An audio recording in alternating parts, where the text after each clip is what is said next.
Guten Morgen, Brasília! Estamos aqui de volta, eu sou Flávio Morgenstern e vocês não são. Estamos aqui de volta no pós-impeachment. O impeachment finalmente aconteceu, ele era uma realidade que todos já sabiam que era óbvia, aconteceria em algum momento, ninguém saberia quando, como...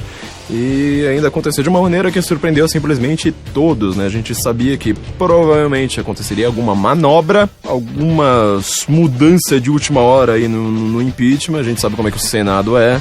O Senado, todos os nossos políticos, todo o nosso estamento e nossas leis, e a gente sabe como Lewandowski é. Então, o impeachment aconteceu de uma maneira...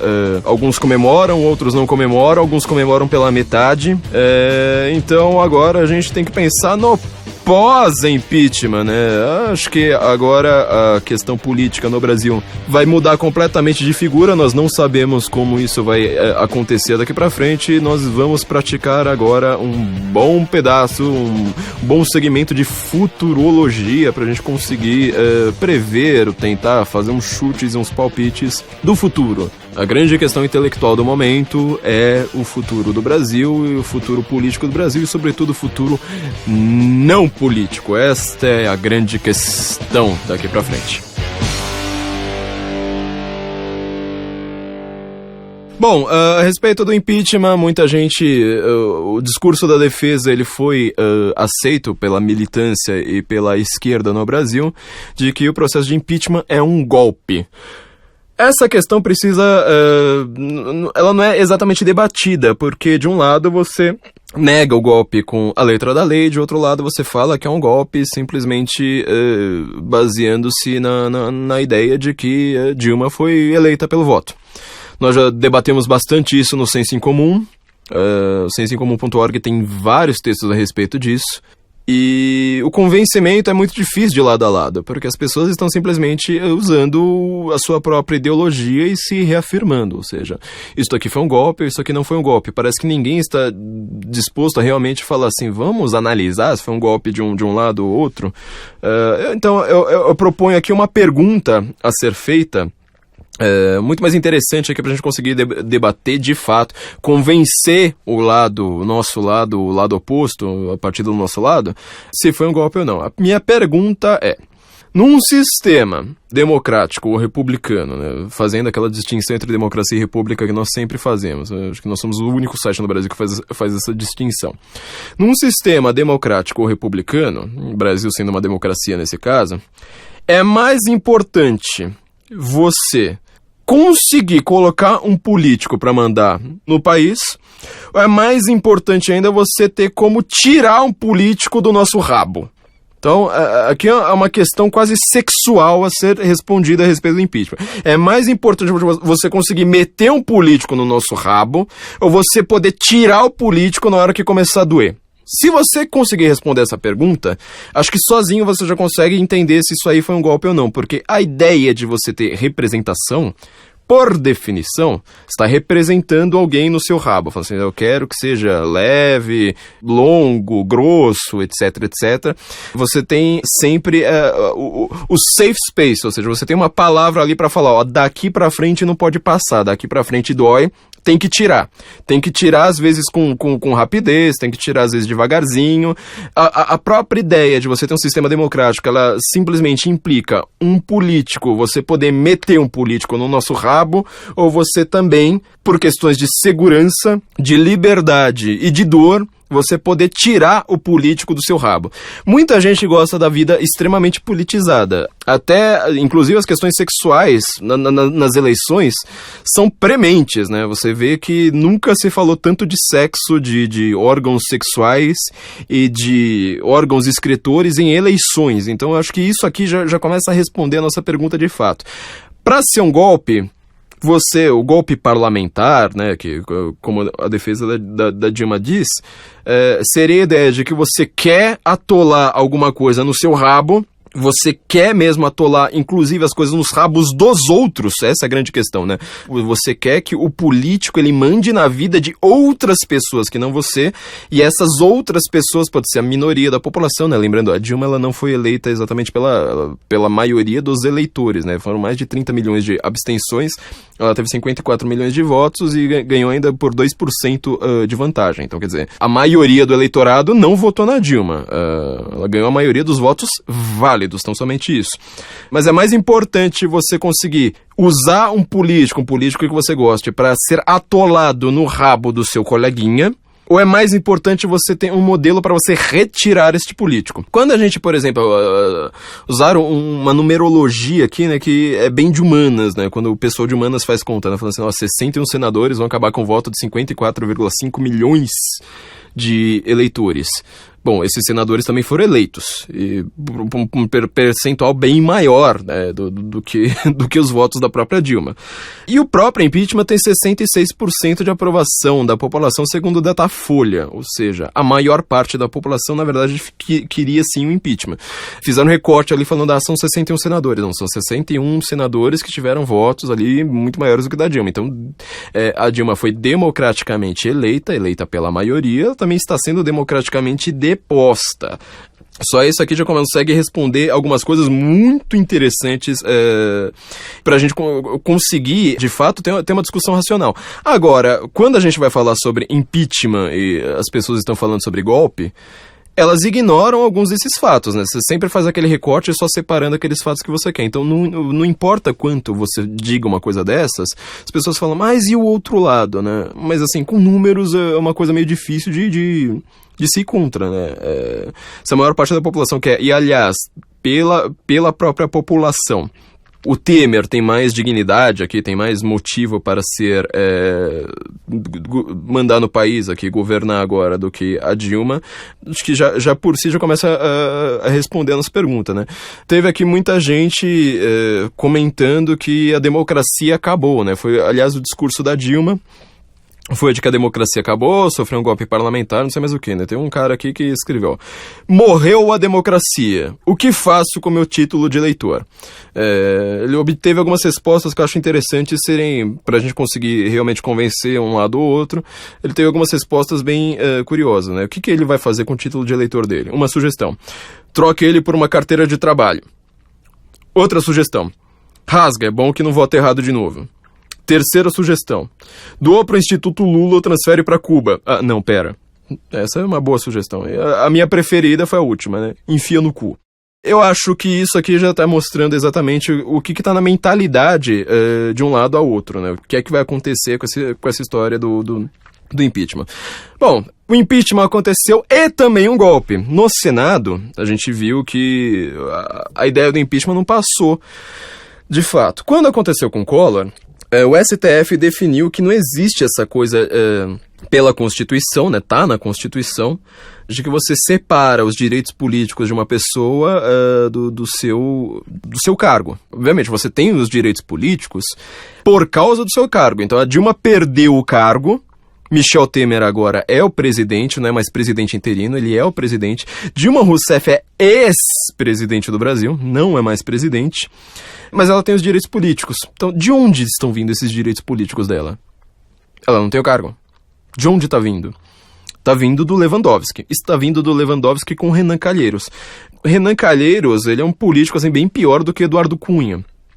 É um dos grandes coronéis, inclusive o PT usou muito a figura do Renan para atacar o Fernando Henrique, para atacar o próprio Collor, e agora dependeu aí de um conchavo do Renan, junto com boa parte do PMDB, né? Foi praticamente acho que quase 90% dos políticos que votaram para destituir a Dilma de seu cargo, mas manter seus direitos políticos, foram políticos do PMDB, capitaneados por Renan Calheiros. Então ficou uma coisa meio bizarra, né? O Brasil, definitivamente não é para principiantes, né? Quando a gente pensa que um Roberto Requião sobe à tribuna do Senado, Roberto Requião, ele é do PMDB, ele sobe à tribuna do Senado e fala que Michel Temer, que também é do PMDB, e não participou do impeachment, não participou em nenhum momento, inclusive as primeiras declarações dele foram falando assim, não, impeachment é uma bizarrice, não tem nada a ver, eu sou vice, tô aqui feliz. que o Michel Temer, que é do PMDB, está dando um golpe no PT, você vê que não é um país fácil, não é um país fácil de entender. Então, quando você vai fazer esse tipo de análise baseando assim, em critérios muito fáceis, assim, muito repetidos, né, palavras fáceis, esquerda, direita, progressismo, respeite as urnas e tal, a gente vai chegar a gente vai tirar cada vez mais para longe do alvo, né? Não dá para funcionar. Então, assim, a ideia de que algumas pessoas estão defendendo que isso aí foi um golpe, ela está sendo muito repetida, mas ela não está sendo desenvolvida. Acho que essa é uma das grandes questões para a gente conseguir fazer uma análise futurológica um pouco mais acertada. Quando você repete demais uma coisa, você precisa ter a maioria do apoio da população. Por exemplo, detesto essas comparações. O famoso ad Hitlerum, né, a lei de Goodwin, quando todo mundo compara alguma coisa que não gosta ao nazismo, mas é uma coisa bastante funcional se você vai analisar a linguagem dos totalitarismos, né? Tem vários livros que analisam esse tipo de linguagem, linguagem dos totalitarismos e tudo mais. Um dos meus preferidos, o Viktor Kemplerer, é o LTI, né, a linguagem do Terceiro Reich, né? Lingua Terti Imperi. Ele vai valer uma análise aí muito mais profunda aí nos próximos dias, mas ele fala que o nazismo, ele realmente não desenvolvia nada, ele transformava as palavras em palavras de ordem. Então, o que antes era simplesmente uma palavra para descrever a realidade, ela se torna uma palavra psicológica, uma palavra para você agitar sentimentos e fazer as pessoas irem se aprofundar numa ideia, se aprofundar ali numa manifestação política. O que acontece, por exemplo, com a palavra golpe é isso.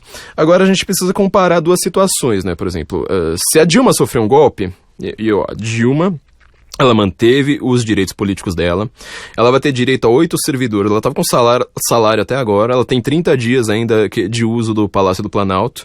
Não sei o que aconteceu com a faixa presidencial, mas tipo, ela tinha sumido até, né? Então você vê como é que a coisa aí tá meio estranha.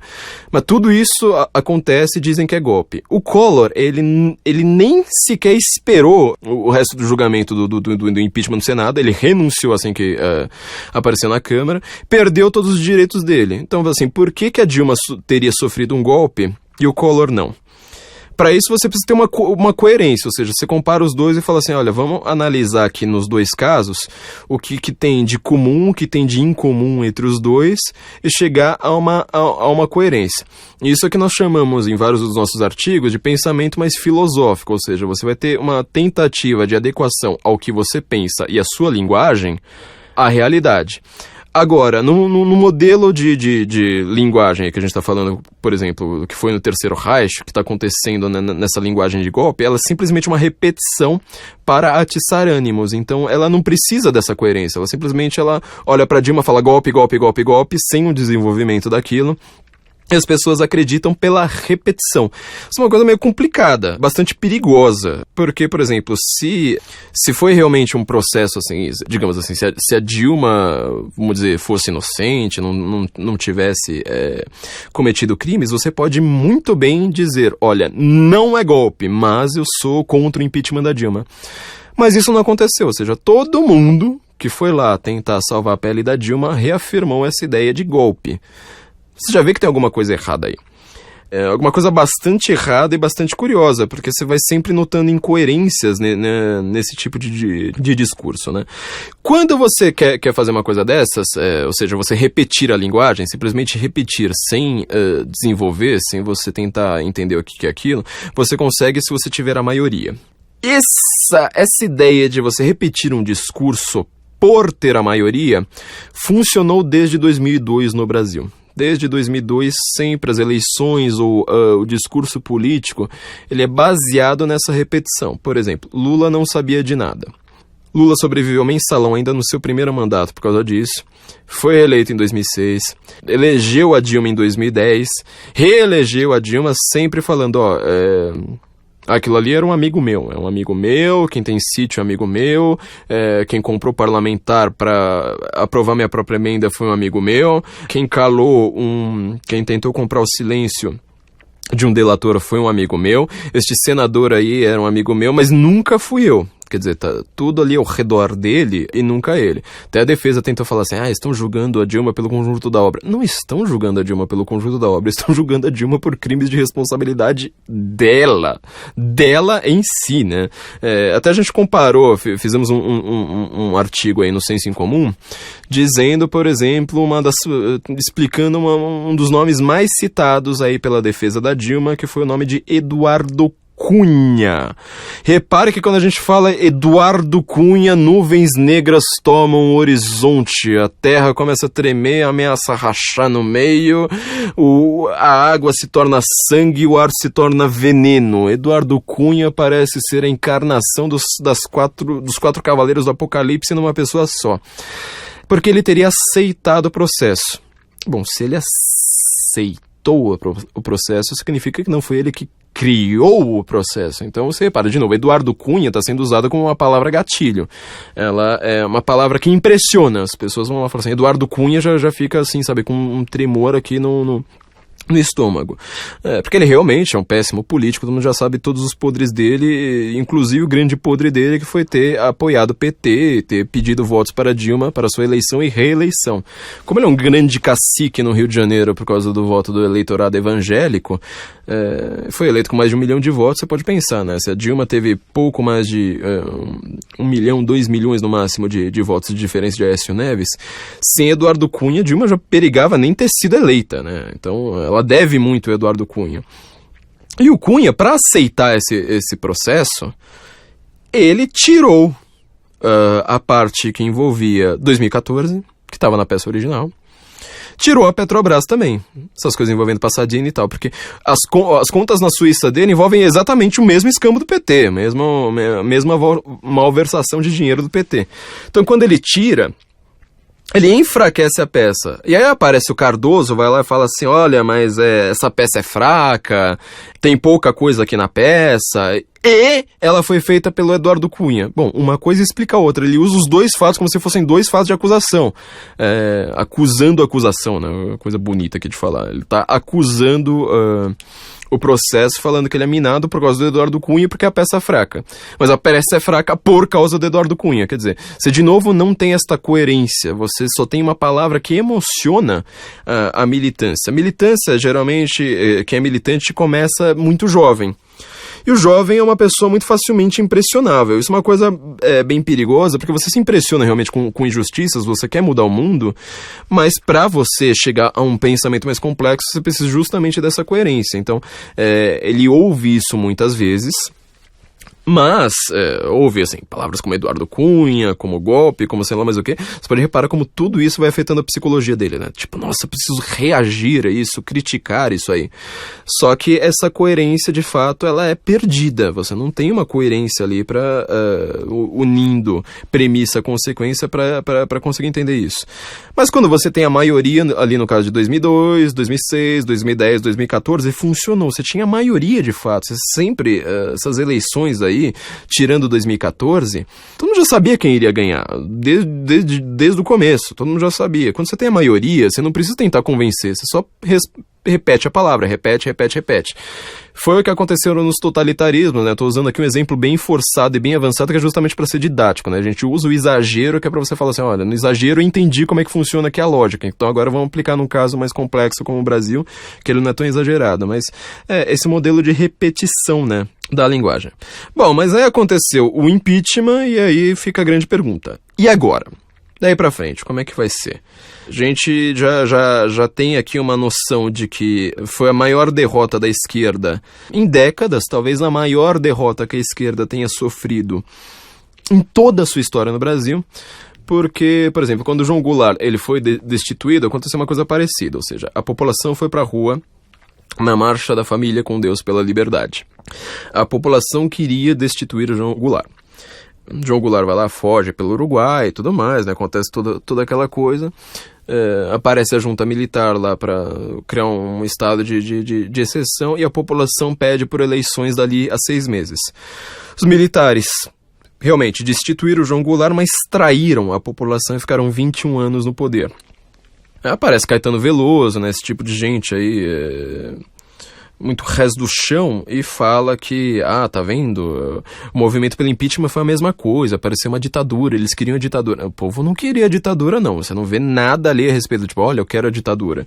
Eles pediram eleições, em 6 meses tiveram um acordo com o exército para isso, e os militares, eles não cumpriram. Então, quer dizer, quando acontece isso com o João Goulart, na verdade não foi um golpe na esquerda. Você derrubou o João Goulart, o seu poder, só que a esquerda ela cresceu, tanto que até hoje ela só fala de ditadura. A ditadura já acabou há mais tempo do que ela aconteceu, só que você sempre vai falar, eu lutei contra a ditadura.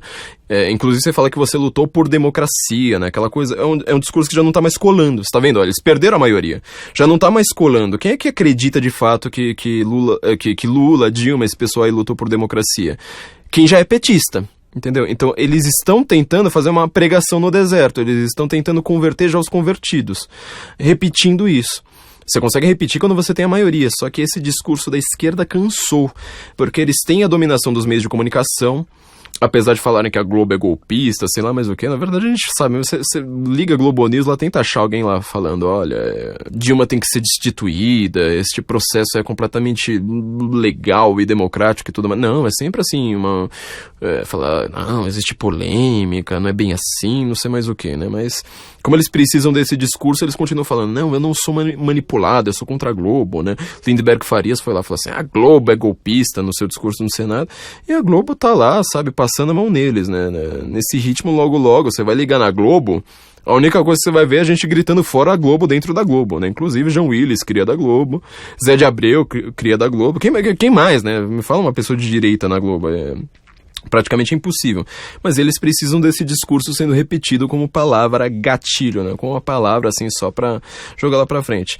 Então, agora, daqui pra frente, a gente vai ver um novo modelo da esquerda, que é a esquerda sem a hegemonia. No meu livro eu falei bastante dessa questão da hegemonia, né? No movimento de massa, como teve um grande cúmulo ali em junho de 2013, mas ele é anterior e posterior a isso, essa é a tese que eu estou desenvolvendo no meu primeiro livro, Por Trás da Máscara. Você teve uma hegemonia, ou seja, todo mundo pensa a mesma coisa. Todo jornalismo pensa a mesma coisa, toda academia pensa a mesma coisa, todo professor de história é de esquerda. Isso não é só uma coincidência, também não é simplesmente um acidente da vida, falar, é curioso, né, deixa quieto, não. Quando todo mundo tá pensando do mesmo jeito, a coisa pode se tornar perigosa. Nenhum país em que todo mundo pensou igual, ele prosperou. Nenhum desses países também deixou de se tornar o pior tipo de ditadura do mundo. A esquerda teve a criação da hegemonia dos meios de comunicação e da academia por muito tempo no Brasil. E por um bom tempo eles conseguiram convencer a população. Só que agora eles não têm mais essa hegemonia graças ao impeachment. Tem gente que critica o impeachment, acha que dava para conseguir mais, dava para você acabar com toda a chapa, né? O TSE, por sinal, ainda vai julgar isso, né? A gente não pode esquecer que o impeachment foi só uma parte. Ainda tem a Lava Jato, ainda tem o TSE, ainda tem a questão do registro da chapa do PT, que também pode ser cassado.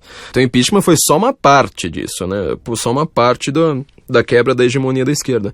Então, muita gente na direita está completamente perdida em relação a isso. Começa a fazer análises, às vezes, muito acertadas, às vezes completamente erradas, pensando, às vezes, coisas parecidas. Por exemplo, que o impeachment, a direita poderia conseguir mais do que o impeachment, graças a toda a agitação popular e tudo mais. Ou então pensam que, na verdade, o PMDB agora vai ser pior ainda do que o PT, que agora a gente tem uma grande preocupação com Marina Silva, né? Ela realmente assim, uma fortíssima candidata aí para vir logo depois de Temer, e achando que agora a coisa vai ser pior ainda. Bom, o que a gente pode pensar em relação a isso? Com a quebra da hegemonia do PT, o PT ele não domina mais uma coisa muito importante para a esquerda, não só no Brasil, mas toda vez que a esquerda se instaura no poder em qualquer lugar do mundo, que é a própria ideologia da esquerda, que é o controle de empresas estatais. Se a esquerda não tem mais o domínio sobre Petrobras, sobre Caixa, sobre Banco do Brasil, sobre o próprio BNDES, né? A gente ainda nem começou a abrir a caixa de Pandora ali do BNDES, a esquerda ficou sem dinheiro. Como é que a esquerda conseguiu criar toda essa hegemonia? Com muito dinheiro. Você pode reparar, a forma como a direita cresceu nos últimos tempos, esse tal de onda conservadora que chama aí, às vezes até chamam de nova direita, um termo que eu acho nojento, foi pelas beiradas, ou seja, você tinha um jornalista, às vezes, num veículo ali como o Globo, um jornalista ali na Folha de São Paulo, um outro ali no Estadão, e eles faziam o trabalho deles sozinhos contra o próprio resto do jornalismo, né? A Veja, até a entrada do André Petri, ela era uma espécie de bastião, não da direita, mas pelo menos de ser claramente anti-PT. Agora, com o André Petri ali, ela basicamente é uma revista de esquerda, pró-PSDB, e que ela escorraça qualquer coisa que seja ali minimamente direitista em relação ao Brasil ou ao mundo. Mas ela existia, né? Até este ano ela existia como essa resistência. Então você tinha a Veja e um jornalista ali ou outro perdido contra a hegemonia do resto do próprio jornal. Agora isso aí vai ficar muito complicado, porque você não tem mais como financiar tanto jornalista, tantas mentalidades, tanta gente ali para ser completamente pró-PT. Porque o jornalista, ele não pensa só pelo que ele aprendeu na academia, ele pensa pelos jantares que ele vai, ele pensa pelo político que convida ele para ter alguma reunião, algum carguinho ali dentro de uma sinecura estatal também. Então a esquerda ela perdeu muito com isso. O impeachment, na verdade, ele pode ser pensado não como uma vitória pequena para a direita, não uma vitória de pirro ali, né? Uma coisa que exigiu muito trabalho, poderia ser muito maior do que é. Mas você tirou a pedra fundamental. Então, assim, a grande questão agora, seria se a esquerda ela vai funcionar como uma hidra ou como uma aranha. Isso quer dizer que você, tirando Dilma e o PT do controle central, tudo bem, a esquerda ainda existe, é só você entrar numa universidade aí, você vai ver que todo mundo é de esquerda, você vai entrar no jornalismo, você vai ver que tem muita gente que ainda trata muito a ideia do golpe muito a sério e tudo mais, mas você tirou a cabeça. Se ela for uma aranha, você tirou a cabeça, ela começa a dar uma agitadinha ali nas pernas e logo depois ela morre. Se ela for uma hidra, cada vez que você arranca uma cabeça da hidra, surgem duas no lugar, quer dizer, cada golpe que ela recebe, ela fica mais forte. Será que a esquerda consegue ser uma hidra? Essa é a grande esperança da esquerda em relação ao futuro, acho um pouco improvável, exatamente pela questão da quebra da hegemonia. Porque, por exemplo, pensar no exemplo aqui muito simples, a ideia da blogosfera progressista. Blogs como Brasil 247, Diário do Centro do Mundo, Conversa Afiada do Paulo Henrique Amorim, do Luiz Nassif. O Luiz Nassif, ele tem tipo uns 20 blogs, pelo que eu consegui contabilizar.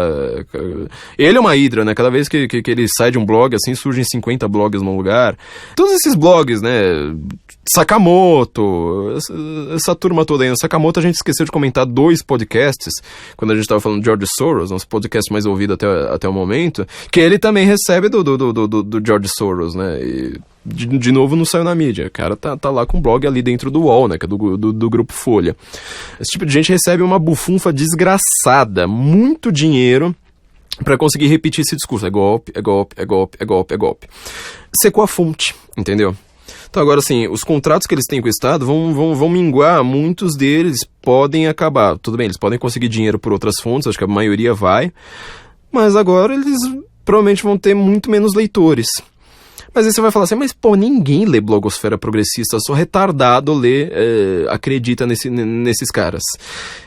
Não tenho a menor dúvida, só retardado acredita em blog progressista. E o maior problema é o seguinte, jornalista no Brasil é tudo retardado. O problema não é quanto eles são lidos, o problema é saber quem lê esses caras. Porque quem geralmente lê uma carta maior da vida é o cara da Globo. É o cara de um jornal muito maior. Eu lembro até do Kim Kataguiri, quando ele estava começando ainda, ele era um garoto ainda bem promissor, mas que pouca gente conhecia. Ele foi dar uma entrevista, não lembro se foi pra Band, pra Record, pra algum canal de TV, e a mulher fez uma pergunta pra ele, falando assim, tem uma acusação aqui contra vocês, que foi publicada pelo site Carta Maior. Pô, mas quem lê Carta Maior? É um site, assim, de gente maluca. Mas o problema é que é justamente isso, eles são malucos, mas são jornalistas. Não adianta eles terem, sei lá, 10 leitores, sendo que os 10 leitores deles são os maiores formadores de opinião do Brasil. Então, a população em geral nem sabe o que é um Brasil 247, só que em compensação, justamente quem ler o Brasil 247 é quem vai formar, quem vai usar o Brasil 247 como fonte para informar a população. Então, você repara que o perigo de uma blogosfera progressista é muito grande. Foi muito... Eles foram praticamente dominantes, assim, a força principal a comandar a mentalidade da população. Entra lá no perfil de qualquer político petista que você quiser lá no Twitter. Qualquer um. Escolhe. O cara só cita Brasil 247, Diário do Centro do Mundo, sei lá, esqueço o nome dessas coisas aí, Azenha, pragmatismo político, é um atrás do outro. Então, quer dizer, eles não são lidos pela população, mas eles são a fonte geral. Mas, de novo, se você não tem, acabou com essa fonte de plantar notícias, pode haver uma purificação no jornalismo. Ela é possível, mas ela é pouco provável. Ela deve ser, assim, ter um desfalque ou outro. Sabe aquele jornalista que vai começar a falar assim, mas eu nunca fui petista. Era só... Acreditei nas mentiras da Dilma, eu era só, assim, a favor do social, queria uma distribuição de renda, acreditei que o PT tirou mesmo, tipo, 200 milhões de pessoas da miséria absoluta, agora tá todo mundo aí entrando no avião, e agora o Temer vai chegar aí, vai expulsar o pobre do avião, vai colocar em campos de concentração, vai ter um desfalque ou outro de gente que vai falar assim, não, isso aí foi só uma cagadinha. Mas esses desfalques vão acontecer. Pode haver uma purificação do jornalismo de não ser tão desabrido em relação à sua defesa do PT. Com isso, para a esquerda continuar no poder, ela vai ter que voltar às suas origens, ou seja, voltar quando ela ainda era oposição. A oposição, a esquerda na oposição, todo mundo considera ela muito mais perigosa. Acontece o seguinte, a oposição, agora vamos comparar 2 outros períodos distintos para ver se a gente consegue de novo tentar uma coerência aqui. Quando o Collor foi destituído, a esquerda não estava na dominação, senão na academia. E ainda assim não estava tão dominante quanto ela é hoje. Quando ela destitui o Collor, você teve um movimento sindical muito forte. Você teve um movimento de estudantes, UNE, movimento sindical, todos os sindicatos do Brasil, MST, que ele era muito mais fraco naquela época, não é? MST ele recebe muito dinheiro do governo hoje. Começou a crescer justamente com Fernando Henrique. Ao contrário do que se pensa, né? Isso aí é dado, né? Invenção minha. Você vai lá ver quanto dinheiro do governo federal foi transferido para o MST, começou a crescer no governo do Fernando Henrique. Você tem basicamente os movimentos sindicais centralizados na CUT, né? Então, de novo, né? CUT, UNE e MST. Essa gente aí pode ser baderneiro, quebrar coisa na rua, né? Por isso que falei tanto deles no meu livro, né? Quando eu tô falando lá sobre os movimentos de massa nas ruas. Mas eles não formam a maioria da população. E segundo lugar, eles vão perdendo apelo. O apelo que o MST tinha na década de 90 era infinitamente maior do que é hoje. Hoje, assim, só a esquerda mais radical apoia de fato o MST. Tudo bem que o jornalismo continua falando, são manifestantes, nunca vai falar que é o MST.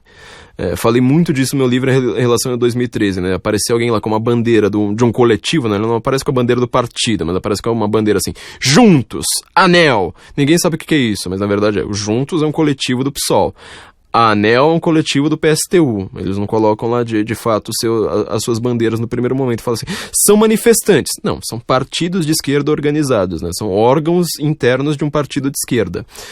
O jornalismo pode não tratá-los assim, mas o apelo deles na população é muito baixo.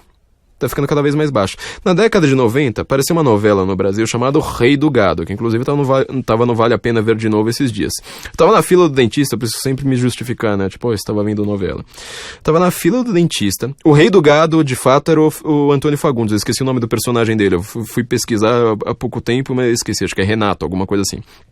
E ele é o dono lá de não sei quantas fazendas de gado, não sei lá como é que é a história. Ele está conversando com o filho dele na novela, que era um cara bonitão lá, Fábio Assunção. Ele era considerado o cara mais bonito do Brasil, assim, todas as menininhas eram afins dele, parece que ele caiu nas drogas, hoje tá um bagulho todo arregaçado. Ele tá conversando com o próprio filho dele, falando assim, não, mas o MST, se sem terra aí, eu já trabalhei com ele, eles só querem trabalho, não tem nada demais, invade aqui e ali, mas depois a gente negocia e fica todo mundo numa boa. Isso é que aparecia na novela. As pessoas gritam, a Globo é golpista, porque elas precisam repetir de novo um discurso de que a Globo apoiou a ditadura lá há 50 anos. Agora, a Globo, de fato, ela foi paulatinamente, a Globo sempre foi governista, né? Ela não tem ideologia nenhuma. Ela tá sempre a favor do governo. Ela foi apoiando isso aí, começou a apoiar. Então, a própria novela do Rei do Gado era uma novela pró-MST. Grandes nomes do MST começaram a surgir nessa época, começaram a ficar famosos. Teve a mulher do MST lá, que ela posou pra Playboy, Débora Rodrigues. Hoje ela dirige truck, corrida de truck, né? A versão do Stock Car com caminhões, pra você ver assim o nível. Mas ela posou pra Playboy, tudo nessa época. Então tudo começou a crescer por ali. Então assim, o discurso do PT agora, só você ver o discurso da Dilma em relação àquele nós voltaremos, né? De novo, assim, voltou o Exterminador do Futuro aí do nosso último podcast da semana passada. Agora ficou naquela fase, I'll be back. Como é que vai ser agora? Eles estão apostando demais que eles ainda têm essa hegemonia. Só que o problema é que uma coisa acabou com essa hegemonia. Uma coisa chamada internet. É só ver o que a gente está fazendo aqui. A gente não consegue ter espaço na Globo, não consegue ter espaço num grande jornal. Mas, dentro da internet, alguns sites, blogs, portais estão juntando muita gente. Juntando muita gente que não vão ser grandes formadores de opinião, mas eles formam opinião dentro da sua família, dentro professores, dentro da sua sala de aula.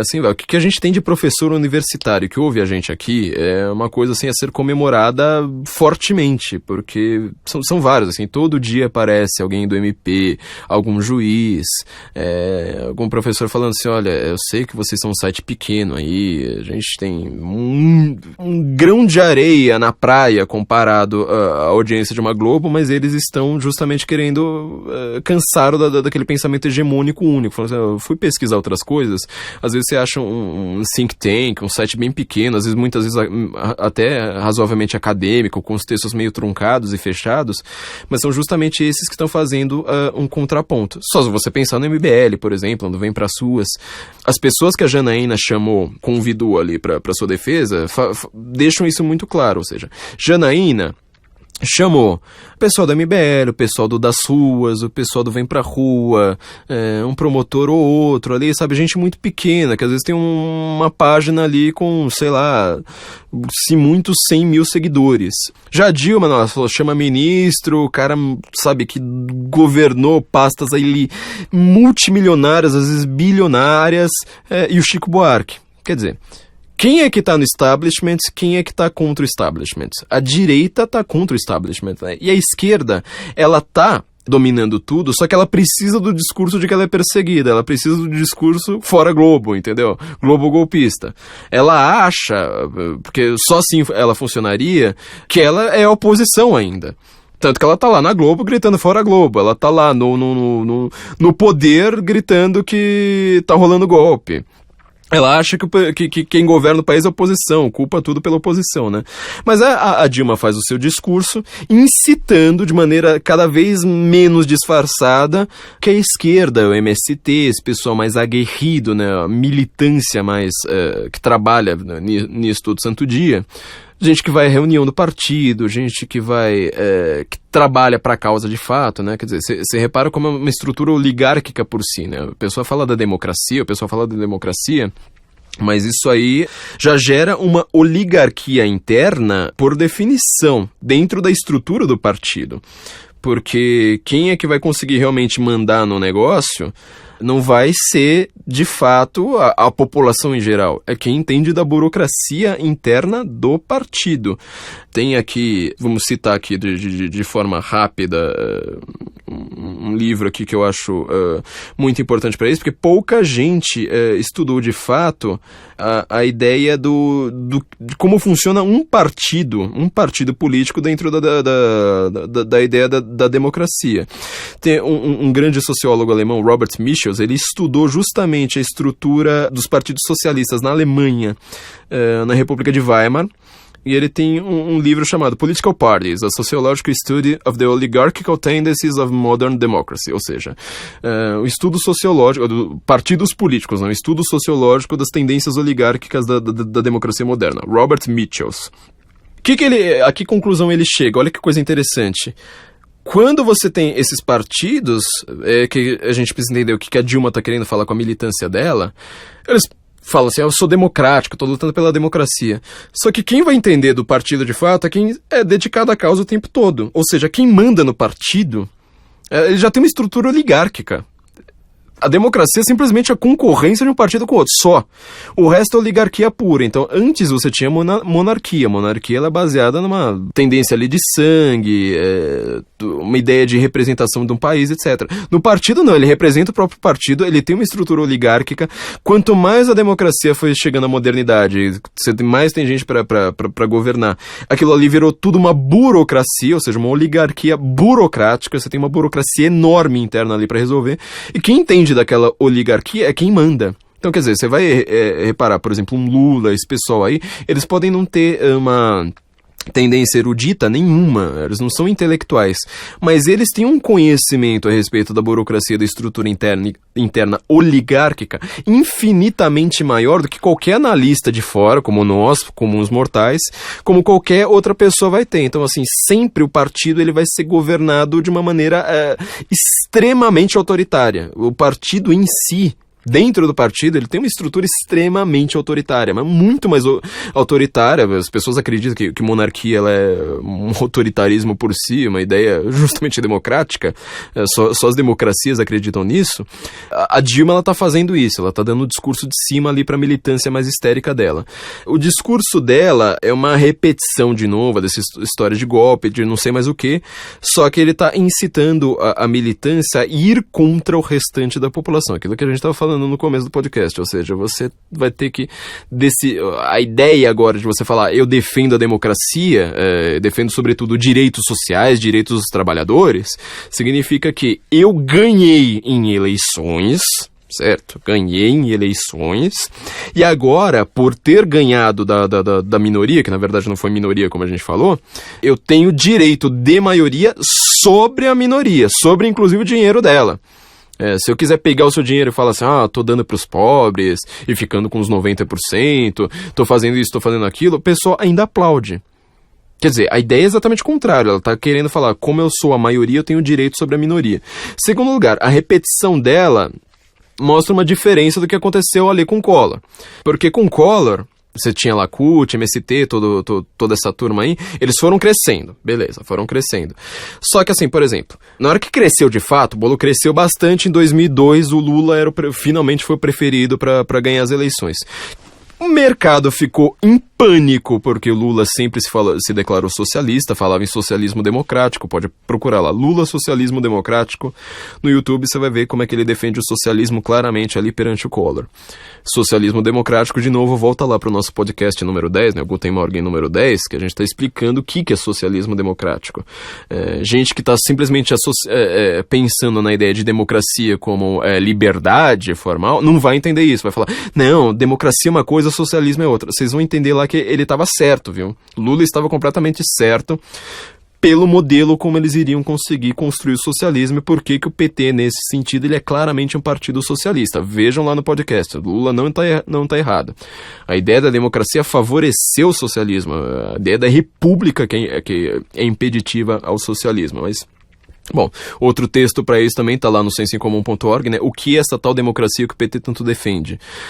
Leiam muito esse texto, porque é muito importante para vocês entenderem o que está em jogo, né? Quando as pessoas falam que são democráticas e são contra o PT, elas na verdade estão caindo numa contradição muito grande, mas leiam lá, só terminando parênteses. Bom, então o bolo cresceu desde o Collor, né? O PT ganhou muito, perdeu as eleições para o Collor, mas ele foi ganhando... Um destaque razoavelmente grande, apesar da década de 90 ser a década mais anti-esquerda no mundo, né, com esfacelamento da União Soviética. Quando Lula foi preferido, o mercado ficou em pânico, e Lula vai lá e escreve uma carta ao povo brasileiro, falando, gente, eu sempre fui socialista. Ele não fala, obviamente, com essas palavras, mas basicamente ele está dizendo o seguinte, eu fui um comunistossauro mais malucão aí, mas agora eu gosto de terno Armani e uísque caro. Então não se preocupe, pode investir aqui no Brasil, eu não vou fazer reforma agrária, não vou entrar com meus beleguins lá na sua empresa e comer o cu de todo mundo, não, pode confiar. Ou seja, ele fez o discurso contrário. É engraçado que a carta seja ao povo brasileiro, sendo que é basicamente uma carta Ibovespa. O povo não vai entender porra nenhuma do que eu tô falando, mas é carta a quem tem muito dinheiro aqui. O cara que caga dinheiro, ele vai ouvir, vai ler essa carta e vai entender. Bom, então ele faz o discurso contrário, certo? Do que ele estava fazendo até meados da década de 90. E ele ganha as eleições e realmente, vamos dizer assim, cumpre a sua carta, né? Que esse é um modelo de capitalismo de Estado, ou seja, de crony capitalismo ou de metacapitalismo, de um capitalismo ali meramente formal, que não tem nada a ver com capitalismo, né? Só um nome é comum. Ele ganha as eleições e aplica o seu plano. Quando a Dilma ela sofre impeachment, ela repete de novo golpe, militância LGBT, mulheres, não sei mais o que acontece? Eu acho que essa análise que ela precisa ser feita, eu não vi ela em praticamente lugar nenhum ainda. Ela está, de novo, usando aquele modelo repetidor de discursos, né, aquilo que a gente falou ali da linguagem do Terceiro Reich, só que ela não está mais com a maioria. Como que isso vai pegar? Vai pegar só para convertido. Então, assim, a derrota dela é clara, porque ela não consegue mais sustentar isso aí. Ela não consegue mais mandar isso aí muito para frente. Só que o que acontece? Para começar, a gente vai ter que entender quem foi cativado por esse discurso. A esquerda até, vamos dizer assim, talvez metade da década passada, da década de 2000 para trás. O comecinho da década em alguns países, por exemplo, na América foi um pouquinho antes. Ela deixa de falar de economia, deixa de falar de socialismo. Até o discurso de desigualdade social pegou aqui no terceiro mundo, mas, lá, por exemplo, na América, a esquerda ela para de falar um pouco disso, né, de distribuição de renda. Ela vai falar de fair share. Ela assume um discurso assim que ele parece se coadunar melhor com o capitalismo, e ela se foca no que hoje você chama de minorias, inclusive de mulheres, né, que não são exatamente a minoria da população, mas você vai lá sempre falar negro, gay, no Brasil índio, hoje imigrantes, mulheres, né, de novo, feminismo, e às vezes você encontra alguma minoria ali a ser integrada momentaneamente no seu discurso. Então, assim, por exemplo, o discurso da Dilma e o discurso do PT, e basicamente quase até o discurso do Cardoso, ele ignora as pedaladas. Você pode reparar, entra na timeline do seu amigo de esquerda. Ele não defende a Dilma falando, não, uma pedalada é lindo, então, tipo, pode fazer pedalada. Ele nem entra no mérito, ele fala assim, não, mas a Dilma, ela defende as feministas, certo? Ele entrou na universidade acreditando nesse discurso, então, assim, pra ele, assim, Dilma pode roubar, pode fazer o que ela quiser, pode comprar um poder pelo outro, né, que a gente já explicou isso 1000 vezes, isso é totalitarismo, se acabou com a divisão entre poderes, não é mais um modelo de livre. Ele é um modelo extremamente autoritário, só que ele tem o esquema ali, a forma da democracia, mas ele é um modelo autoritário.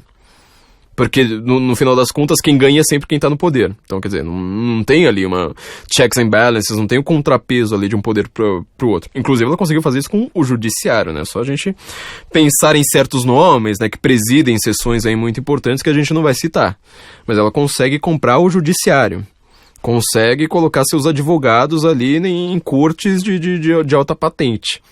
Então, a esquerda ela não se preocupa com nada disso, mas ela vai falar, não, mas a Dilma ela é procota. A Dilma, ela gosta de índio. A Dilma é uma ricaça, desgraçada, que tem lá o Chico Buarque do seu lado, enquanto que a Janaína tem um bando de pobretão lá, tem um empresário ou outro, mas tem um resto lá do pessoal completamente do povo, sabe, que tem que pagar passagem ali fazendo crowdfunding na internet. Mas a Dilma que é trabalhadora, entendeu? O resto é golpe da elite. Até a Glaze vai lá, ela solta uma maravilhosa frase, né? A Glaze Hoffman, ela é pérola atrás de pérola, né? No discurso dela vai lá e fala assim, não, mas vocês têm de entender, senhor presidente, que na verdade todas as manifestações aí que foram contra a Dilma foram na Avenida Paulista, que é onde está a elite de São Paulo. Realmente, né? Você junta 3 milhões de pessoas ali na Paulista, é a elite de São Paulo, né?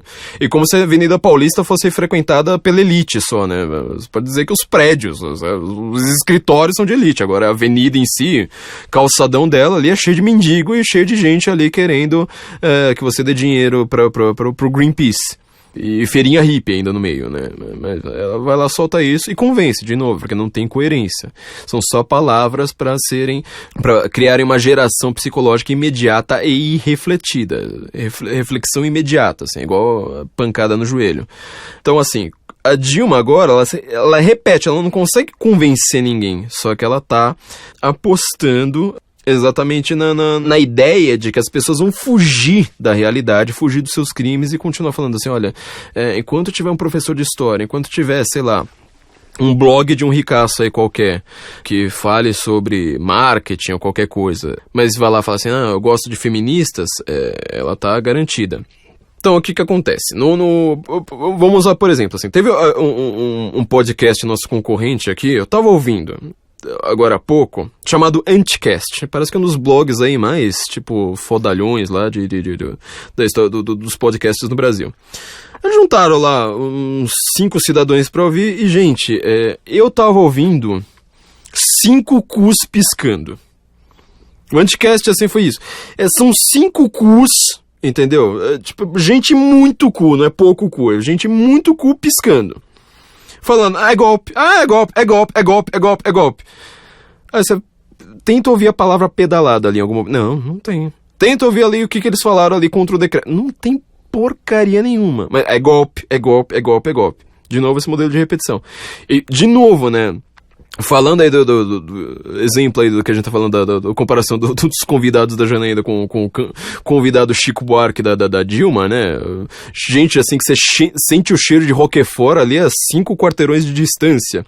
A esquerda ficou rica. Pobre agora que é de direita, né? Eles têm aquele discurso assim, sou pobrinho, não sei mais o que, né? Meu nome é Gleisi Hoffmann, mas eu sou a brasileira, modelo protótipo da brasileira trabalhadora, loira de olhos azuis, né? A esquerda ficou completamente rica, esses pessoalzinho do Anticast é a mesma coisa.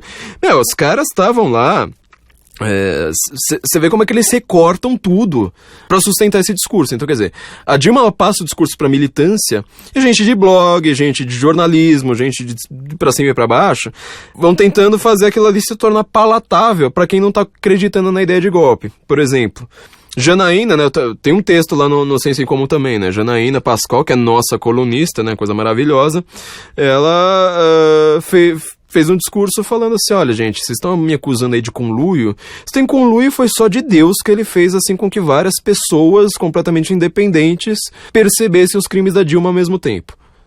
Como sai no jornalismo? De meia hora, 1 hora que ela tenha discursado, é sempre Janaína diz que cita Deus para falar de conluio. Quer dizer, dá a impressão que a mulher tava lá falando, não, eu fiz um conluio com Cunha mesmo, e isso aí foi por causa de Deus. Repara como é que saiu completamente enviesado. Aí no Anticast, ou naquela página Quebrando o Tabu, ou no Mídia Ninja, vão lá e falam assim, nossa, cita Deus pelo golpe. Onde já se viu alguém citar Deus? Agora, citar Getúlio Vargas, um atrás do outro, né? Também tem texto lá no Senso em Comum sobre Getúlio Vargas. Citar Getúlio Vargas, o Roberto Requião citou Adolf Hitler. Não tem o menor problema, entendeu? Você pode citar o ditador que você quiser, Che Guevara, Fidel Castro, aí não tem problema. Citar Deus, meu Deus do céu, o que a Janaína sofreu na imprensa com isso? Então, quer dizer, olha como que isso é tudo muito bem feito, né? A Dilma faz o seu discurso repetitivo, chato pra caralho, e o pessoal da militância, que às vezes é um pessoal assim, todo limpinho, sabe, todo riquinho, etc., eles caem nessa, porque, de novo, são pessoas que se impressionam com palavras. Se impressionar com palavras é, por definição, a ideia da esquerda. Se sempre fala social. O Hayek, Friedrich Hayek, né, que a gente comentou lá no podcast do George Soros, ele tem um ensaio maravilhoso falando, você coloca a palavra social em qualquer coisa, pode ser intelectual social, pode ser, sei lá, qualquer coisa social ali no meio, contabilidade social, você transforma tudo aquilo ali numa maravilha, tu não vai lá aceitar passa a aceitar suas mentiras. Então a esquerda, ela, por definição, ela se impressiona com palavras. A direita, nós falamos isso, isso foi no podcast do George Soros, nosso episódio 10, no nosso episódio 11, a gente falou que a esquerda é intelectual. Ela é intelectual. E a direita, ela tende a não ser. Alguns direitistas não se ofendem porque a palavra intelectual, ela parece estar associada, por definição, a ser um bom intelectual. Eles falam assim, mas você vai estar chamando, sei lá, o Chico Buarque de intelectual? Bom, nesse sentido ele é. Porque intelectual... A esquerda ela é intelectual no sentido de pessoas que querem uma ideia abstrata, querem gerir a sociedade. A direita não, ela quer simplesmente um sentimento geral de moralidade, de amor ao próximo, de compaixão. A direita é muito mais ligada a sentimentos ali de justiça, por exemplo, e ela quer a coisa vindo de baixo. Por isso que ela é mais toscona, redneck, fala torto, entendeu? Por isso que a universidade ela é dominada pela esquerda. Então a esquerda tem uma impressão de ser muito melhor e muito mais inteligente por causa disso, né? Tem vários estudos aí falando, as pessoas mais inteligentes são as pessoas de esquerda. Não, são as pessoas mais acadêmicas. Agora, na hora de você ver quem é que tá certo, só você olhar para a Revolução Francesa. Foram um bando de intelectuais ali que tentaram governar a sociedade de cima para baixo e causaram morticínio. Falaram assim, você aqui não serve para nada, você é aleijado, você Repara como o nazismo também bebeu dessa mesma fonte, né? Você é um traidor de classe, sei lá mais o quê, então corta fora. O morticínio, o genocídio do século XX foi obra de intelectuais. As guerras do século XX foram obras de intelectuais. Já, você pode realmente ter a vida intelectual da direita, mas você não quer intelectuais governando a sociedade. Você quer, no máximo, uma Constituição modelo americana, ali, uma Magna Carta, uma coisa parecida, e fala, não, a sociedade tem de ser governada por baixo, por isso que eles gostam de Estado mínimo. A esquerda gosta de Estado máximo, que assim, um Estado controlado por intelectuais consegue fazer força ali, força inclusive física na população. Obviamente, né, tem pessoas na direita hoje, a direita no Brasil ela é crescente, muito recente, né, que também estão se impressionando com palavras. Então, por exemplo, só você pensar no exemplo da Janaína Pascoal, né, ela, como ela é advogada criminalista, ela detesta se denominar, né, você não pode ficar vivendo por rótulo. O rótulo, ele é muito útil para nós, analistas políticos, que estão tentando ver a coisa um pouco mais de fora. Agora, quando você, por exemplo, é advogado, ou um juiz, você não pode ficar falando, eu sou de esquerda, eu sou de direita, mesmo que você seja, né, você sabe qual que é a sua tendência, mas você foge do rótulo. Muita gente, simplesmente por ver que ela falou assim, uma brincadeira lá falando que ela é contra a redução da maioridade penal, inclusive por um argumento bastante direitista, né? Curioso, né? Tá lá na Fátima Bernardes, pode procurar no YouTube, apesar dela ser contra o argumento bem direitista. Falaram, né, você não é tão de direita quanto eu, então você é meio de esquerda. Ela falou, deu risada. Falou, você falou que eu sou, apesar de eu ser de esquerda, e deu uma risada. Bom, teve muita gente que se impressionou, né, falou, não, meu Deus do céu, ela é amiga da Dilma, ela é socialista, ela é de esquerda, tá tudo admitida, mas tipo por causa de uma piadinha. Isso é se impressionar com palavras, isso é um comportamento de esquerda. É um comportamento completamente de intelectual tosco, de gente burra, entendeu? Porque você, em vez de ter... Olha, repara como é a mesma coisa que a Dilma tá tentando fazer. Tá tentando jogar palavras para impressionar. E é assim que ela tá fazendo. O modelo, a dificuldade de se entender a década de 2010... é que a esquerda se rachou e agora é esquerda progressista, que ela não é a esquerda da década de 2000 para trás. Esquerda da década de 2000 para trás é uma esquerda que odeia gay. Que fala assim, não, o gay ele não favorece ali o movimento sindical, por exemplo. O gay, ele não é o operário, então o gay tem que ser punido. O gay era punido em Cuba.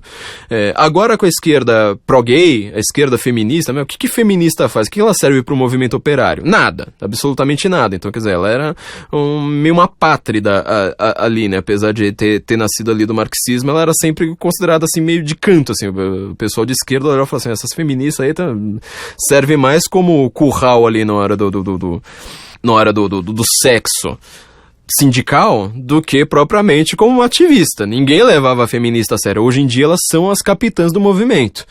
Só você vê a Dilma. Essa esquerda progressista, ela tem um discurso que atrai muito, de novo, jovens, gente facilmente impressionava com palavras, mas palavras que elas não têm um correlato na realidade, elas não têm uma referência a algo perfeitamente delineável. O que é o feminismo? Só você colocar, por exemplo, a palavra prostituição. Feminismo é a favor ou contra a prostituição? Não dá pra saber. Porque a feminista, ela entra em parafuso na hora. Ela fala assim, não, a mulher ela pode dispor do corpo na hora que ela quiser, o corpo dela, regras dela, né? E sexo é libertação contra a família patriarcal. Ah, mas aí é o homem que tá objetificando ela. Então, quer dizer, ela fica num jogo pra cima e pra baixo, circular ali, sem saber pra onde ir, né? Até teve um texto bem engraçado, não deu tempo de comentar, mas no meio das Olimpíadas, o que aconteceu? Comecinho das Olimpíadas. As prostitutas brigaram com as feministas lá no Rio. Porque as prostitutas estavam lá falando que elas queriam aproveitar pra ganhar mais dinheiro dando pro atleta. E as feministas falando, não, isso é um absurdo, não sei mais o quê. Aí qual que foi a acusação? As prostitutas chamavam as feministas de machistas e as feministas chamavam as prostitutas de machistas. De novo, não é nenhuma palavra, quer dizer, é só uma palavra, não tem nenhum significado ali, mas vira só um xingamento. De novo, se impressiona com palavras. Esse discurso progressista pegou muito jovens. Algumas pessoas no jornalismo aceitaram ele muito bem. É só ver como é que qualquer pessoa que se diga feminista é bem tratada pelo jornalismo. Agora, ele cansa. Justamente porque se você não tem um correlato na realidade, ele é um discurso que ele não mantém uma substância ali pra ele continuar. Ele não tem essa âncora que junte tudo e fala assim, esta aqui é a minha força. Ela é simplesmente uma palavra vazia, uma nuvem, ela se dispersa. Quando esse discurso atinge o limite, quem vai sobrar vai ser essa esquerdinha rica, né, a famosa esquerda caviar aí do nosso querido Rodrigo Constantino, que ela só consegue convencer convencido, certo? Ela não consegue, ela dá um discurso pobrista, só que ela não consegue, ela é menos do que o PT sindicalista da década de 90. Ela é menor. Só que sendo menor, apesar de ser menor, ela tem uma hegemonia. Ou pelo menos ela tem um resquício de hegemonia. No jornalismo, na academia, ela ainda tá bem grande. Então como é que vai ser agora o novo modelo de esquerda e direita? A gente vai ter que jogar o que no meu livro eu chamei de Infowar. Infowar, apesar da palavra, eu preferi traduzir como guerras de narrativas, não de informações, de narrativas. A gente já comentou um pouquinho disso no podcast passado. Uma narrativa, por definição, ela é fundadora da civilização e é ela que faz você ter uma noção de certo e errado. É sempre por uma narrativa, não é só por uma lei. Uma constituição ela é coisa de burocrata do direito e funcionário público, só. Só eles lidam com lei. O resto da população em geral lida com uma narrativa. A narrativa que explica o que é o bem e o mal, o que é o certo e errado, o que é causa e consequência. Veja que os grandes esquerdistas da metade do século XX para cá, os grandes intelectuais de esquerda, eles pegaram não o Marx como principal nome do seu pensamento, mas Freud. Por que Sigmund Freud? Porque o Freud ele tem uma interpretação completamente errada. Me perguntaram bastante, eu ainda vou fazer um podcast só sobre Freud. Mas ele tem uma interpretação que ele tirou da cabeça dele a respeito de mitos gregos, em que ele faz uma narrativa que se encaixa muito bem a ideia de luta de classes. Só que ele traz para o sexo, ele traz para a família. Ele fala, olha, existe opressão aqui de pai e de mãe, sobretudo da figura do pai. Ou seja, ó como é que a esquerda moderna, né, essa esquerda antifamília patriarcal, essa esquerda feminista, pró-LGBT, etc., ela bebe muito mais do Freud do que do Marx. Marx era homofóbico, Marx odiava gay, inclusive era racista, achava que os negros não serviam pra muita coisa, falava que povos inteiros, sobretudo os povos eslavos, eram povos atrasados pra caramba, tinha que morrer tudo no holocausto revolucionário, etc, etc. Agora com Freud não. Com Freud isso aí funciona bem, porque você cria uma nova narrativa. Você cria essa narrativa que a Dilma tá fazendo. E que esse bando de gente em podcast, em blog, sei lá mais onde, estão fazendo. Então, a gente vai precisar dessa Infowar, uma guerra de narrativas. Só que o problema, pensa de novo ali nos convidados da Janaína comparado aos convidados da Dilma, eles vêm de cima, nós estamos vindo de baixo. Só você reparar, por exemplo, o quanto de dinheiro eles pelo menos tinham, né? Mas ainda vão ter uma bolada ainda muito grande agora após impeachment. E quanto que nós, que não temos dinheiro nenhum, todos esses blogs aí que foram fomentando esses movimentos, é blog que vive de, sei lá, de Patreon, sabe? A gente comemora cada $1 que a gente recebe no Patreon, a gente comemora loucamente. Eles não, eles fazem contratos ali de milhões e milhões, às vezes, mensais. Tem gente que consegue ali contratos gigantescos. Eles ganham mais do que ministro do STF. pra simplesmente puxar o saco da Dilma e fingirem que são justamente o revoltado, sabe? Eu sou o cara que é contra o establishment, que pensa por mim mesmo, não sei mais o quê. E ele é exatamente o próprio establishment. Nós estamos vindo muito de baixo. Então, esta guerra agora, o que o impeachment fez foi justamente, não é que ele deu uma equalizada, mas ele mostrou que a guerra agora é justamente entre quem tá embaixo, entre gente que tá na internet formando opinião. Só pensar nesse podcast aqui, no nosso site, no sensoincomum.org, todos os pequenos sites ali ao nosso redor, Implicante, Instituto Liberal, Instituto Mises, todos esses pequenos sites, sabe? Gente muito pequenininha mesmo. E a gente tá tendo que concorrer com gente muito grande, com Folha, com Globo. E muitas vezes a gente ganha, né? Quando a gente faz às vezes tem artigos nossos aí em vários desses portais que são mais lidos que muita coluna da Folha. Mas a gente não tem dinheiro, eles têm um certo alcance já garantido.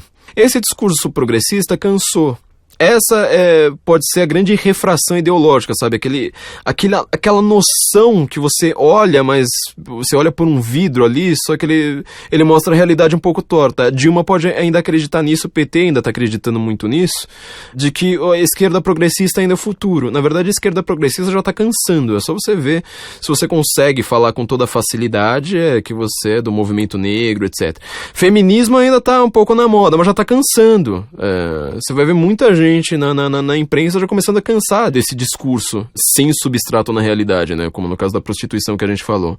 E é engraçado porque, por exemplo, as novelas da Globo, elas ainda apostam nisso. Porque a Globo é de esquerda, não, Globo, de novo, é governista e ela segue o dinheiro, ela segue a moda. Mas ela ainda aposta nisso, tanto que ela entope de jornalista não necessariamente esquerdista no sentido clássico, mas esquerdista no sentido progressista, para simplesmente repetir de novo esses bordões que a Dilma não parou de falar o tempo todo. As pessoas estão seguindo. De novo, para fugir de falar do que é uma pedalada, para olhar para qualquer coisa da realidade, né? E aí, por exemplo, eles vão lá repetir Cunha com essa contradição que a gente disse, nunca falam do Renan. Por exemplo, Renan Calheiros, o cara... Ele que costurou um acordo ali para a Dilma manter seus direitos políticos... já tá com o discurso pronto, o Lewandowski já tá com o discurso pronto, então, quer dizer, já tava tudo ali acordado. E por que ele faz isso também, né? Tipo, só a ideia de você falar, olha, vou propor que isso aqui seja dividido, já é uma excrescência, já não tá na Constituição. E quando ele ganha ainda por cima, você já vê que ali tinha um acordo costurado ali por trás. Ninguém na esquerda chama isso aí de golpe, né? E aí, aparece essas coisas, tipo, o Anticast lá, eles estavam lá comparando com o impeachment na América, falando, não, só teve um impeachment lá atrás e tal. E aí dá a impressão, acho que teve algum outro senador, esqueci agora o nome do cara, que ele também fez a mesma coisa, tentar comparar o impeachment aqui com o impeachment na América. E falou assim, gente, mas na América... obviamente que ele fala Estados Unidos, né? Tipo, Estados Unidos é um pré-nome, não é nome do país. O nome do país é América, que é o mesmo nome do continente, é só uma coincidência. Fazer, gente, mas a Dilma vai ficar sem emprego. A Dilma não vai poder dar aula na universidade. E agora? Bom, a Dilma deixou 11 milhões de desempregados. Filha da puta não deixou uma lágrima de crocodilo, entendeu?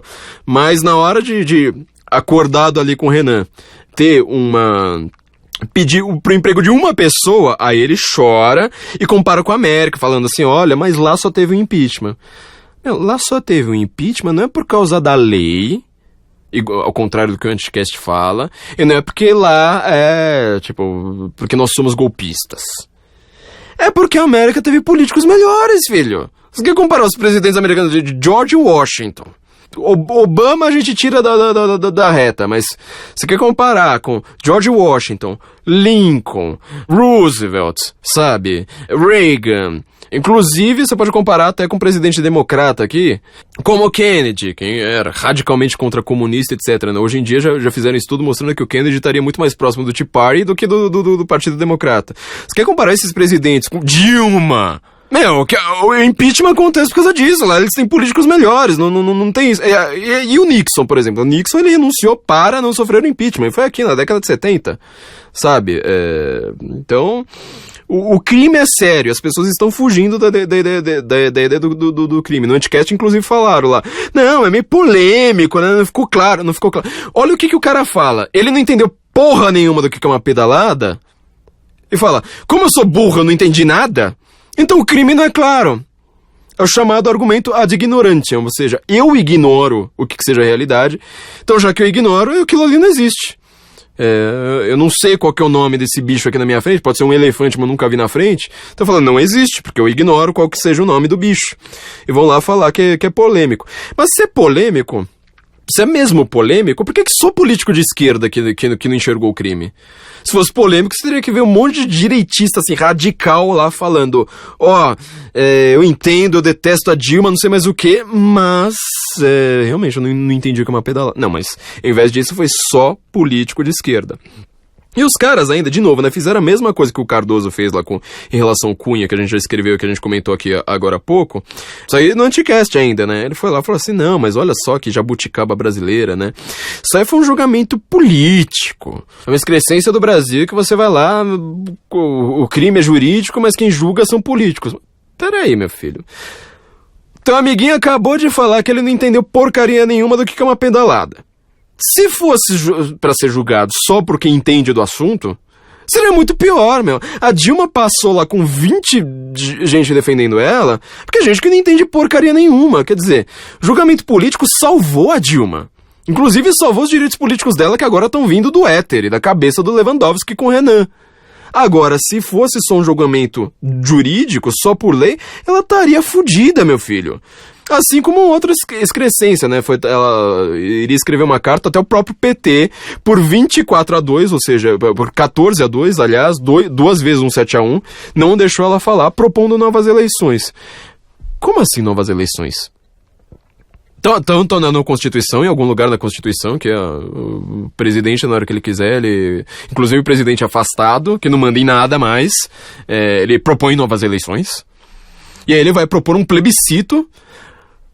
O PT votou pra votar pra um plebiscito pra ver se a gente vota pra ter novas eleições pra gente votar no presidente. Ó, zica. E o mais engraçado disso é que pra Dilma propor novas eleições, ela tá confessando crime, meu, não conta pra ninguém, mas ela tá.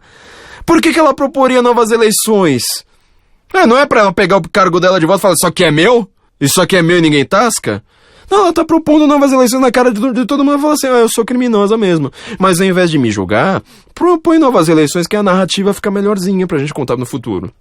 Ao invés da gente ter que falar que é golpe, a gente simplesmente fala, nossa, a gente teve uma presidente tão bondosa que ela era criminosa, comeu nosso cu, passou a mão no nosso fundo, fez pedalada, bilhões, colocou o Brasil numa crise desgraçada pra gente ter que pagar as contas dela. Mas ela nossa, que bonitinha, né? Ela propôs novas eleições. Tudo por uma narrativa, né? Até, de novo, no discurso da Glaze lá, era aquela coisa, mas são corruptos que estão julgando a presidente. Que moral que tem? Primeiro corrupto que ela deveria citar seria o marido dela que foi preso. Eu quero ver quem é que tava lá indo contra a Dilma, comparado a quem tava indo a favor. Você vai ver lá o ranking da corrupção, entendeu? Obviamente só tem corrupto ali, mas, só tem corrupto justamente porque a gente não tá dando golpe. Então a gente tá tendo que seguir todo o rito. E as pessoas estão lá reclamando, lá falando assim, olha, mas são movimentos que eles não são idôneos, né? Tipo, um MBL, vem pra rua e tal, né? Mas é engraçado, porque os caras podem falar assim, não, eu sou petista, eu sou comunista, eu sou socialista, etc. E o cara não é discutível. Agora, se simplesmente uma pessoa vai lá e fala assim, olha, para eu não dar um golpe, para eu ter que seguir a lei, eu vou ter que pedir para esses próprios políticos, que inclusive foram políticos que nem sempre eu votei, eles vão cuidar de tudo, aí fala, mas não é idôneo. Não é idôneo. Então você está reparando que todo discurso feito pro PT, ele não é baseado, de novo, em integridade, em uma unidade ali que faça uma coerência. Ele é baseado em palavras para serem refletidas. A pessoa, como no caso do Cunha, em vários casos aqui que a gente citou, ele nem percebe o que ele disse está contradizendo o que ele acabou de dizer.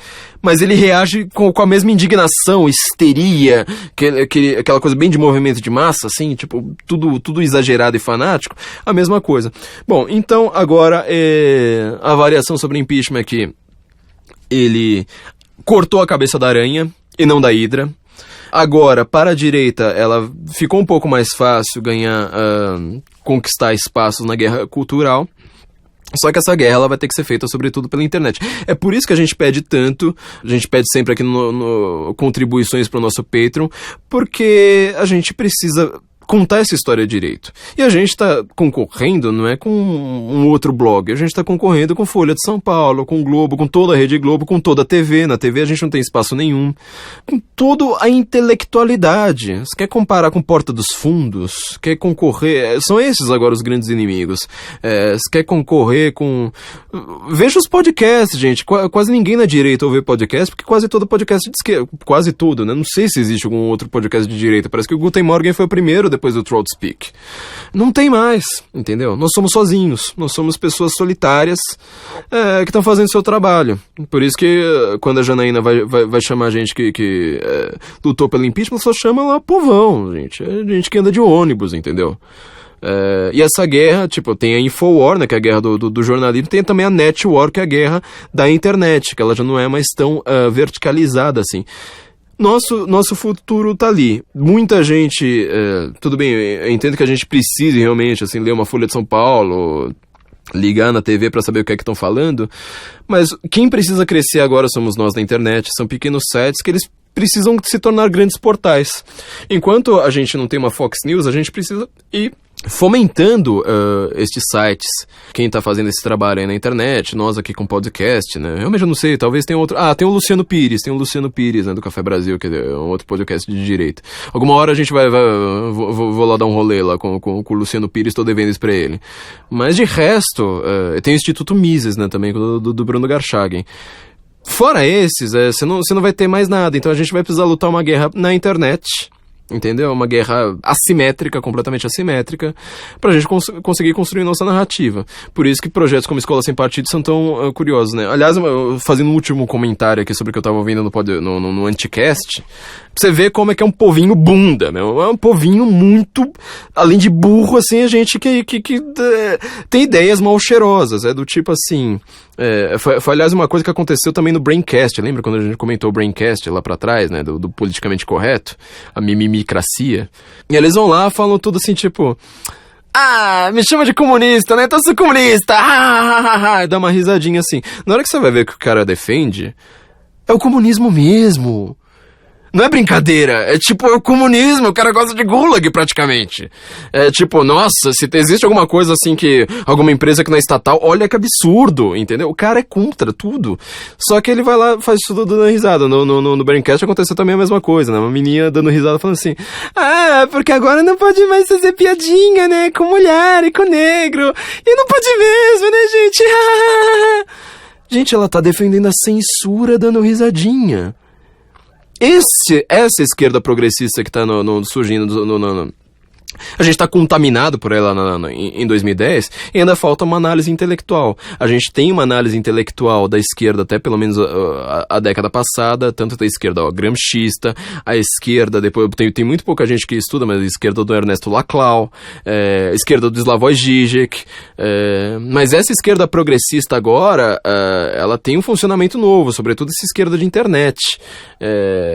Ela vai ter um funcionamento completamente novo. O impeachment deixou isso muito na cara, sabe, ao contrário do que aconteceu com o Collor, que ele próprio já levantou a bandeira. Falam que foi polêmico, um crime infinitamente maior, fala que foi polêmico, e tá lá, tipo, Guardian, menino do Anticast, ela chama de Guardian, né, tá lá o Guardian, Le Monde, sabe, todos esses jornais de esquerda, que são as únicas fontes da imprensa, né, a imprensa ela não cita a Spectator, entendeu, isso aí não existe pra imprensa brasileira, ela só vai citar o único jornal que todo Império Britânico usa pra limpar o cu do cachorro, porque é o único jornal que parece ser Caros Amigos. Eles vão lá e, tipo, falam isso dando risada. Só que uma esquerda completamente progressista, uma esquerda moderninha, uma esquerda de internet. Essa vai ser a grande briga daqui pra frente. Então por isso que a gente pede, assim, uma contribuição, a gente quer se tornar um site grande, quer que muita gente escreva. Vocês já podem ir preparando seus textos, a gente vai publicar a nossa política editorial para aceitarmos textos aí de contribuidores. Nós somos aqui um site de convencimento. Já dissemos isso várias vezes. Tem que ter muitos bons argumentos e convencer, não é só pra falar pra quem já tá convertido, não adianta ficar só xingando já o outro lado e pronto. E a gente espera que agora nós que lutamos essa boa luta consigamos lutar contra um país numa histeria coletiva viciada em palavras, sem perceber o conteúdo, sem perceber contexto, sem perceber que a gente precisa de muito mais do que reagir imediatamente a palavras fanaticamente, assim, ou aderindo a qualquer coisa, assim, tipo, esse aqui é o nosso lado, então repudiando qualquer coisa. A gente precisa de muito mais do que essa reflexão imediata, que ela não é refletida, ou seja, uma reflexão igual de quando você toma uma porrada no joelho. Bom, estamos aqui comemorando, mas ainda sabemos que essa é a primeira batalha, mas acho que as próximas agora, sem a cabeça da aranha, vão ser muito mais fáceis. Guten Morgen, Brasília.